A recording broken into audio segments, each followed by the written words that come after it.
Welcome to another episode of Restoring the Past. A lot of people ask me questions about how to care for their ancient coins, but I find the subject interesting, and I have a few examples on hand which can be used to demonstrate some proper handling, care, and storage procedures. There seems to be a lot of mystery out there on how to care for these objects, but ancient coins are no different than any other historical artifact discussed on this channel. Ancient coins are generally made from bronze, silver, gold, or a combination of these materials. So all you need to do is follow some basic principles regarding these things to help keep them looking their best and prevent damaging them from improper cleaning or other well-intended care techniques. The first step in properly caring for your coins is identifying what they are made from. This is really important because not all metals are created equal, and therefore should not be cared for in the same way. Each type of metal has its own unique properties, which need to be taken into account when handling, cleaning, or storing them. For example, bronze presents a different set of challenges than silver or gold when it comes to its care and treatment. Each metal has its own chemical elements and unique characteristics on how it reacts with the environment around it. You can think of each type of metal as its own little world, which will not behave in the same way as others. Part of this interaction manifests in the form of a patina. Patina occur as a result of a metal's exposure to its environment, which can drastically change the appearance of a coin over time. For example, a silver coin might not look silver at all anymore. Depending on its patina, a silver coin could range from black to white. A bronze coin, on the other hand, could appear in nearly all colors of the rainbow, depending on how it was stored over the millennia. Luckily, one of the few constants in life is gold, and the color for that should be fairly obvious. Gold is very special, and one of the main reasons is because it does not usually tarnish over time. Gold is very stable and does not react with its environment, such as oxygen, water, and most acids. There are a few things which can alter its chemical characteristics, which has helped make gold the choice metal throughout the ages. If a gold coin was misplaced or lost 2,000 years ago and suddenly found, chances are its surface would still look the same as it did on the first day it vanished. Silver. Silver does tarnish or tone over time, but it's still a very stable metal. Silver reacts with chemicals in our environment, mainly sulfur, air, and humidity, which are all natural parts of our atmosphere. The good news about silver is that when it reacts to its environment and starts to tone, this toning or patina only affects the surface of the coin. We can think of this patina as a type of top coat, like a varnish, which covers the surface of the coin but will not damage the silver surface underneath. The patina on silver is not destructive. Silver reacts with the atmosphere and other things around it. There is no escaping this. Depending on how it was stored, some silver will turn black, while others will create a beautiful rainbow effect. If the silver surface is not treated in some way, then there is no way to stop this process. The only way to reduce how fast this toning occurs is to limit the coin's exposure to chemicals in the environment and humidity or the air itself. Stored in these different ways, some silver coins might take years to develop a patina, while others centuries. Regardless, silver will develop a patina as it interacts with the environment over time. Bronze. Bronze and other copper alloys are much more reactive than gold or silver and develops a patina over time. A patina stabilizes the metal underneath from deterioration, so it's very important to preserve a patina on bronze coins. That's why bronze objects have survived so well since antiquity. The color of the patina depends upon the type of environment it is exposed to. A well-formed solid bronze patina is chemically stable and protects the metal from bronze disease. Having said that, a bronze patina differs from a silver patina. While a bronze patina does protect the metal by forming a stable top coat layer, the underlying surface of the bronze can chemically change and form part of the patina itself, which makes removing it a dangerous option. Anytime you remove a patina from bronze, you run the risk of causing irreversible damage to the surface of the coin, because the bronze surface detail is part of that patina. The patina also naturally protects the coin from developing bronze disease, which is a type of corrosion that affects bronze artifacts. Bronze disease is nasty, and it manifests itself as either a powdery green substance on the surface of the metal or as a warty or waxy film. To the untrained eye, it may visibly resemble a natural patina. However, a patina is not destructive, but bronze disease most certainly is. Another reason why it's important not to remove the patina is because of the wide range of natural color variations it takes on. These beautiful rich colors are one of the most valuable aspects of the coin, and by removing it, you also remove most of its historic and monetary value. Once you have identified the composition of your coins, you can move on to cleaning them in such a way that does not harm the patina, but helps prevent further deterioration. Before I dive into this topic, it's important to make a distinction here. When I'm talking about cleaning, I am not referring to ancient coins that are in an unclean state, such as the one seen here. Unclean coins are still in raw condition, similar to when they were first dug up from the earth, and require different cleaning techniques than those I will discuss here. How to clean unclean coins is a subject for another video, but for now let's focus on coins which most people likely have in their collections, which do not require such extreme treatment.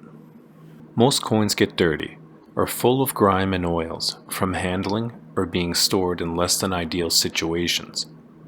If you have coins like this, then storing them in such a state can lead to further deterioration over time. I see and hear a lot of people talking about cleaning their coins with water, but I would personally stay clear from these methods. There's only a few things I recommend to clean metal objects with: mineral spirits or white spirits. You guys have heard me talk about this chemical before and have seen me use it plenty of times. Basically, mineral spirits is a petroleum-derived clear liquid which is insoluble in water and is used as an extraction solvent, as a cleaning solvent, and as a degreasing solvent. A light scrub using a badger or goat hair brush should be more than enough to clean your coin from dirt and oils. For more stubborn dirt, you can always use Volpex liquid soap, which is a non-acid, non-foaming, non-corrosive, germicidal product specifically designed for all branches of professional restoration and conservation. Volpex is a safe cleaner for practically everything from paper to stone, or in our case, various metals. Volpex is not harmful to your health or property and can be mixed with mineral spirits to create a spirit soap. Simply mix 1 part Volpex in 10 or 20 parts of mineral spirit solvent and brush it on with a badger or goat-haired brush. Mineral spirits, Volpex, or a combination of both should be all you need to clean your coins, while preserving their natural patina, so they are fit to be stored without fear of deterioration. The use of these materials also limits your coin's exposure to water, which, as we talked about previously, can have an adverse effect on your coins. Now, when it comes to silver coins, some people do prefer a bright and shiny silver coin, as opposed to a black toned one. Everyone has their preferences, and when it comes to their silver, I make no judgments about it. However, if you want that bright silver coin, I only recommend the following techniques to achieve it. Put away your silver imbrasso. Instead, try using what most professional conservators use to keep silver objects clean and free from tarnish: a horse-haired brush. Yes, you heard me right. The bristles on a horsehair brush are soft and won't scratch your silver coin, but they are hard enough to remove polish and excess oxidization, even from intricate patterns. Just buff your coin with the horsehair brush and watch the toning vanish with each stroke. For those who still feel attached to silver and feel the need to apply something, then try Cape Cod metal polishing cloths. These are moist cotton cloths with just the right amount of polish on them. Rub your coins lightly with the cloth to remove tarnish on silver, gold, brass, copper, pewter, and other fine metals to bring out a brilliant mirror finish. These cloths are safe to use on your coins and have a pleasant vanilla scent. Now that your coins are clean, how should you go about handling them to keep them this way? Well, I won't lie. Most conservatives would suggest wearing soft white cotton gloves when handling coins to protect the object from damaging chemicals found in body oils or other contaminating skin products. However, most of us are not running museums and are collecting these items because we want to touch them with our bare hands. I am one of those people, and one of the greatest joys that I get from my coins is being able to touch such precious historical artifacts with my bare hands and literally feel the weight of history on my fingertips. This physical interaction with your coins should not be underestimated, and I completely get it if you want to take the gloves off. When I handle my coins, I make sure I have them in a firm grip with my other hand underneath in case they fall. Having a coin fall out of your hands is something you want to avoid as much as possible.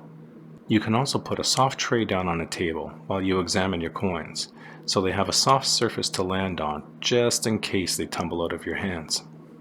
For those who prefer the gloves, then I do have some recommendations for which type of gloves to use.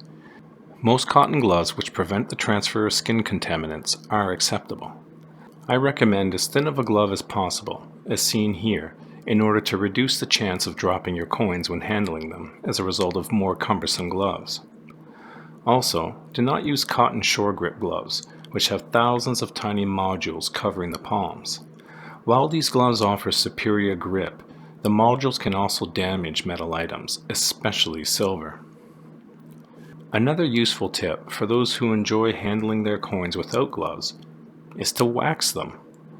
Waxing your coins provides them with a layer of protection from scratches, fingerprints, skin oils, and their atmospheric surroundings. Even if you use gloves, I still recommend waxing your coins to give them that extra level of protection from things you cannot control, like the air we breathe. When it comes to wax, there are only two types I would recommend. One is conservator's wax, and the other is Renaissance wax. Both of these waxes are fantastic, so it's really up to your personal preference for which one you want to use. I will demonstrate how to apply wax on ancient coins in much more depth in a future video, so stay tuned for that one. Now that we know how to handle our coins and have them waxed for superior protection, the last stage is how to store the coins when they are not on display or in our hands. There's a couple different options for this. You can store your coins in acid-free archival plastic folders or archival storage boxes, but do not store them in plastic slots or containers that contain PVC. PVC contains dangerous chemical additives, including lead, cadmium, and organotins, which will interact with your coins in a negative way. Basically, if it's bad for us, it's bad for your coins. Store your coins, especially bronze ones, in separate trays to limit the risk of transferring bronze disease to other coins. If you're not using a large tray or other means of storing them all together, then I recommend these acid-free paper coin envelopes with a flap.